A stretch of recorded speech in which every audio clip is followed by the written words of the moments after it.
ඒ භාග්‍යවත් වූ බුදුවරුන්ගේ පරිනිර්වාණයෙන් ඒ බුදුවරුන්ගේ සම්මුඛ ශ්‍රාවකයන්ගේද පරිනිර්වාණයෙන් නානා නාමයේති නානා ගෝත්‍රයේති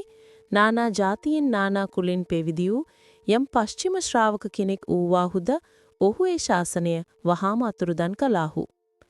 ශාරිපුත්‍රේනි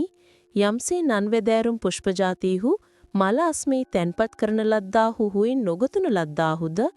යම්සේ ඒ මල් වාතයේ තෙමේ විසිරුවාද අන්තැනකට යවාද තුබූ තැනින් පහ කෙරේද ඒ කවර හේයින්ද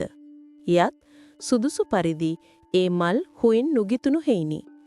මෙපරිද්දෙන්ම සාරිපුත්‍රීනි ඒ භාග්‍යවත් බුදුවරුන්ගේ පිරිනිවන් පෑමෙන් ඒ බුදුවරුන්ගේ සම්මුඛ ශ්‍රාවකයන්ගේ පිරිනිවන් පෑමෙන් ඒ ශ්‍රාවකයන්ගේ අතවැසි වූ නානා නාම ගෝත්‍ර ඇති නානා ජාතියෙන් නානා කුලයෙන් නික්ම පැවිදි වූ යම් පශ්චිම ශ්‍රාවක කෙනෙක් වූවාහුනම් ඔහු ඒ ශාසනය වහාම අතුරුදන් කළාහු.